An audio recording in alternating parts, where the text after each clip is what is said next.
नमस्कार दोस्तों, only SKM YouTube channel में आप सभी का स्वागत है। और आज के इस वीडियो में बात करने वाले एसकेएम यूजी सेमेस्टर 2 जो कि सेशन है आप लोग का 2024 से 28। और आज के इस वीडियो में हम लोग बात करने वाले सोशियोलॉजी मेजर पेपर 3 के जो सेट 2 को हम लोग कवर करने वाले, ठीक है।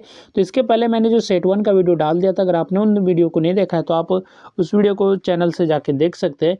और बात रही कि इसके पहले जो मैंने ये जो है पीडीएफ जो मैं बता रहा हूँ, तो इसके अगर आपके पास टाइम नहीं है तो मैंने पीडीएफ जो टेलीग्राम चैनल पर भेज दिया है। तो अगर आपने टेलीग्राम चैनल को ज्वाइन करके रखा होगा तो आपने इस पीडीएफ को देख लिया होगा, तो आप लोग वहाँ से इस पीडीएफ को देख सकते हैं।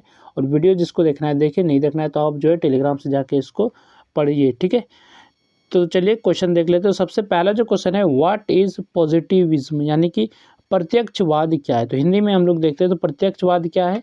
तो प्रत्यक्षवाद जो है वह सिद्धांत है जिसके अनुसार वास्तविक ज्ञान केवल अनुभव, अवलोकन और वैज्ञानिक तथ्यों पर आधारित होना चाहिए। ये आपका जो है प्रत्यक्षवाद है, ठीक है। तो एक प्रकार के क्या है, सिद्धांत है। नेक्स्ट जो क्वेश्चन है, who gave the theory of social evolution, ठीक है। तो सामाजिक विकास सिद्धांत किसने दिया। तो सामाजिक विकास सिद्धांत किसने दिया था, तो हर्बर्ट स्पेंसर ने दिया था, ठीक है। तो यहाँ पर देख लेते हैं, सामाजिक विकास सिद्धांत हर्बर्ट स्पेंसर ने दिया, जिन्होंने समाज के विकास को जैविक विकास के समान बताया। तो समाज के विकास को किस तरह बताया, तो जैविक विकास के समान बताया। तो किसने बताया था, हर्बर्ट स्पेंसर ने। तो ये इसी ने जो है सामाजिक विकास सिद्धांत दिया था। नेक्स्ट क्वेश्चन है, व्हाट इज एनोमी। एनोमी क्या है। तो एनोमी वह स्थिति है जब समाज में नियमों और नैतिक नियंत्रण की कमी हो जाती है, जिससे अव्यवस्था उत्पन्न होती थी। एनोमी वह स्थिति है जब समाज में क्या नियम और नैतिक नियंत्रण की कमी हो जाती है, जिससे जो क्या हो जाती है, अव्यवस्था उत्पन्न हो जाती है। यही आपका एनोमी है। नेक्स्ट क्वेश्चन है, व्हाट इज प्रोलेटरेट।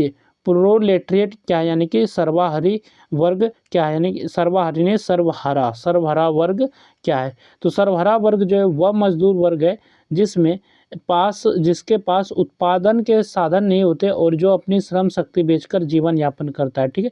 तो ये सर्वहारा जो है होता है वह मजदूर वर्ग होता है, यानी कि वह मजदूर होते हैं जो जिसके पास जो उत्पादन का साधन नहीं होता है और अपनी श्रम शक्ति, यानी कि वो जो अपने से काम श्रम शक्ति बेचकर, यानी कि किसी के खेतों में जैसे काम करके जो अपना जीवन यापन करते थे, ये जो है आपका सर्वहारा वर्ग कहलाएगा, ठीक है। तो एक प्रकार ये क्या है, मजदूर वर्ग है, ठीक है। नेक्स्ट क्वेश्चन है, हु फाउंडेड ब्राह्मो समाज, यानी कि ब्रह्म समाज की स्थापना किसने की। तो ब्रह्म समाज की स्थापना राजा राम मोहन राय ने समाज सुधार और धार्मिक पुनर्जागरण के उद्देश्य से की थी। तो किसने की थी, तो राजा राम मोहन राय ने, ठीक है। नेक्स्ट जो आपका ये शॉर्ट आंसर टाइप क्वेश्चन है, यानी कि शॉर्ट क्वेश्चन है और आपको शॉर्ट क्वेश्चन और लॉन्ग क्वेश्चन को अच्छे से देख लेना, अच्छे से पढ़ लेना है, ठीक है। तो वेरी शॉर्ट क्वेश्चन ऐसे मैंने फॉर्मेट के लिए इसमें अटैच किया है। आपको ज़्यादातर शॉर्ट क्वेश्चन और लॉन्ग क्वेश्चन को ही देखना है। तो पहला जो शॉर्ट क्वेश्चन इस सेट 2 का, तो explain the scope of social thought, यानी कि सामाजिक चिंतन के क्षेत्र को स्पष्ट कीजिए। तो इसका जो स्कोप है सोशल थॉट का, तो इसको बताना इसका क्षेत्र किस प्रकार है सामाजिक चिंतन का। तो सामाजिक चिंतन का क्षेत्र जो है अत्यंत व्यापक और विस्तृत है।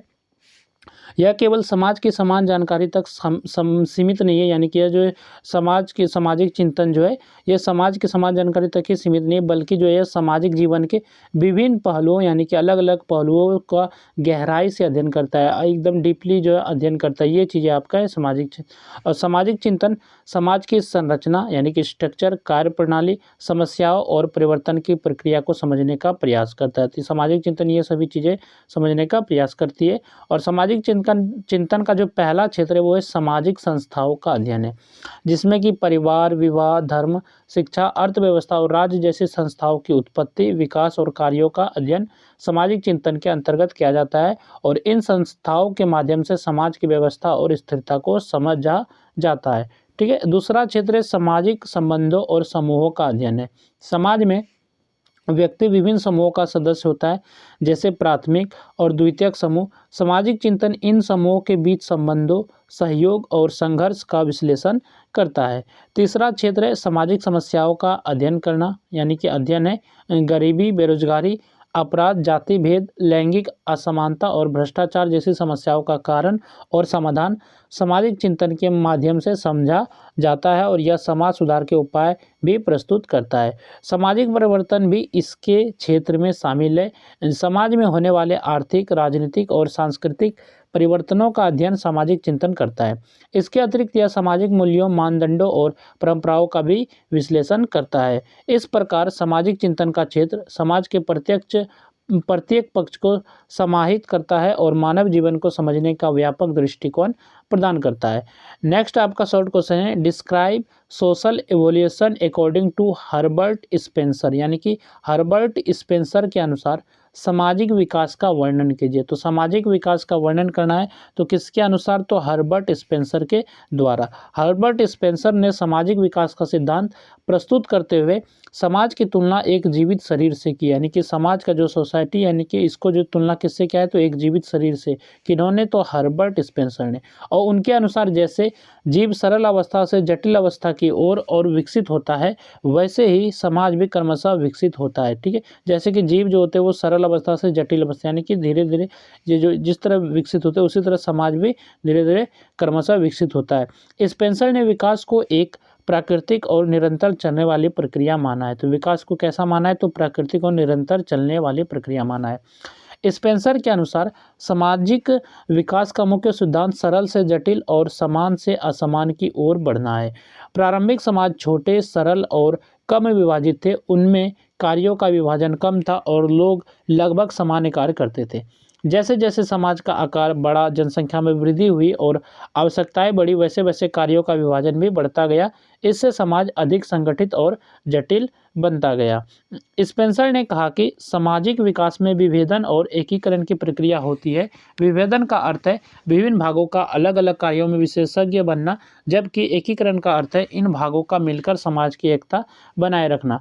उदाहरण के रूप में परिवार, शिक्षा, धर्म और राजनीति जैसे संस्थाएं अलग अलग कार्य करती है, परंतु सभी मिलकर समाज को स्थिर बनाए रखती है।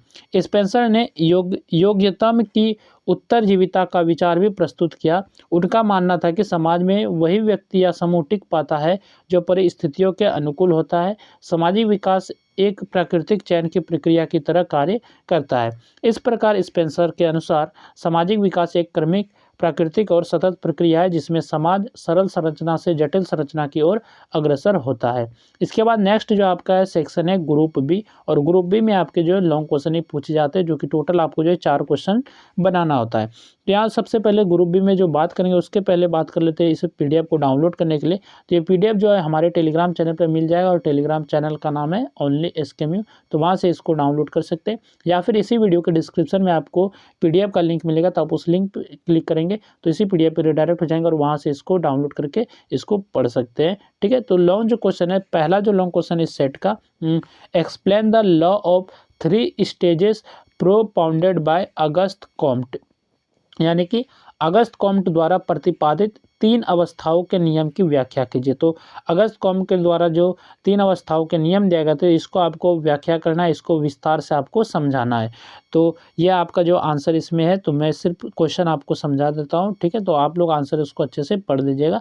तो नेक्स्ट जो क्वेश्चन है, question number 5, discuss Durkheim's classification of suicide, Durkheim द्वारा आत्महत्या के वर्गीकरण की चर्चा कीजिए। तो डरखाइम ने जो आत्महत्या का वर्गीकरण किया था, तो इसको आपको चर्चा करके बताना है, इसको विश्लेषण करके या फिर इसको वर्णन करके आपको बताना है। लॉन्ग क्वेश्चन है, तो डरखाइम द्वारा आत्महत्या का वर्गीकरण की चर्चा कीजिए, तो ये आपका क्वेश्चन है। नेक्स्ट आपका लॉन्ग क्वेश्चन है, question number 6, explain max Weber's Protestant ethic and the spirit of capitalism, यानी कि मैक्स वेबर की प्रोटेस्टेंट नैतिकता एवं पूंजीवाद की भावना की व्याख्या कीजिए। तो मैक्स वेबर की आपको क्या बताना है, तो प्रोटेस्टेंट नैतिकता एवं पूंजीवाद की भावना की व्याख्या करना है। ठीक है, तो ये आपका क्वेश्चन नंबर 6 है। नेक्स्ट आपका क्वेश्चन है, question number 7, describe the materialistic conception of history, इतिहास की भौतिकवादी अवधारणा का वर्णन कीजिए। तो इतिहास की कौन सी, तो भौतिकवादी अवधारणा का आपका वर्णन करना चाहिए, आपका क्वेश्चन 7 है। नेक्स्ट आपका क्वेश्चन है, क्वेश्चन नंबर 8, जो कि लॉन्ग क्वेश्चन है, discuss Vilfredo Pareto's theory of circulation of elite, Vilfredo Pareto के अभिजात वर्ग के परिभ्रमण सिद्धांत की चर्चा कीजिए।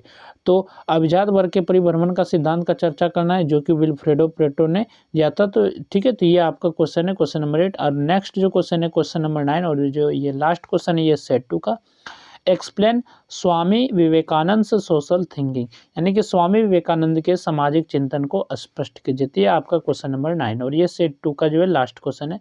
इसके बाद हम लोग जो लास्ट सेट देखेंगे सेट 3, जो कि इस वीडियो के बाद ही उसको मैं अपलोड कर दूंगा, ठीक है।